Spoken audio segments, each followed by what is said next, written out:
why Riley Winter was fired. Your Honor, and he can certainly make that point across, of course.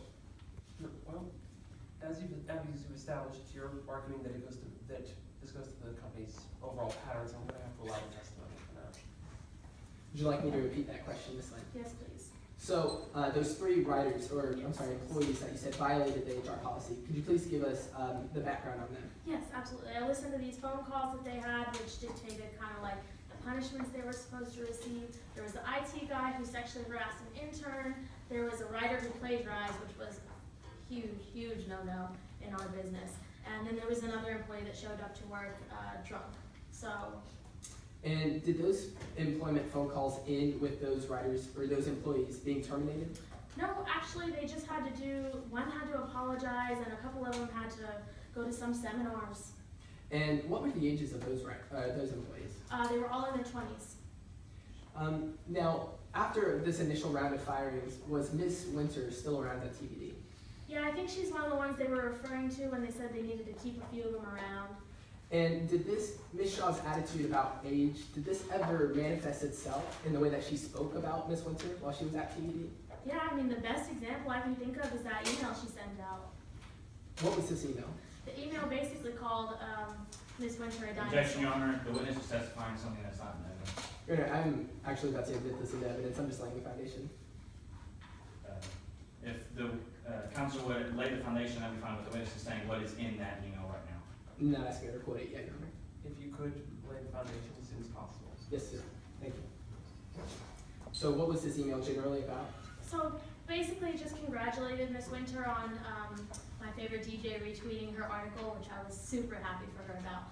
But I'm sorry, counsel. It does appear that she's testifying as to the contents of the email at this time. Well, sorry, Your Honor. Would you recognize that email if I showed it to you today? yes.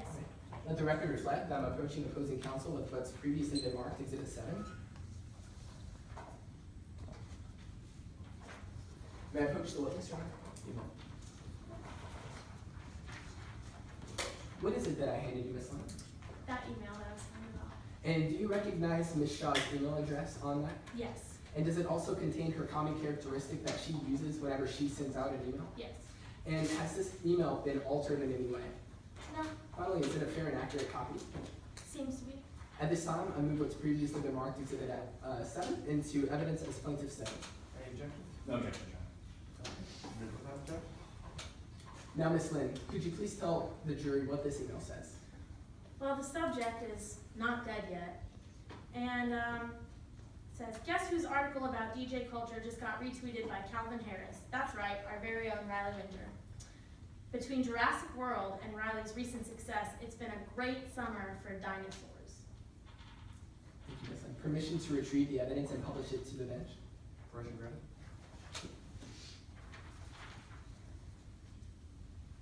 Now, Ms. Lynn, were dinosaur comments like this typical before Ms. Shaw took over the company? Oh, never.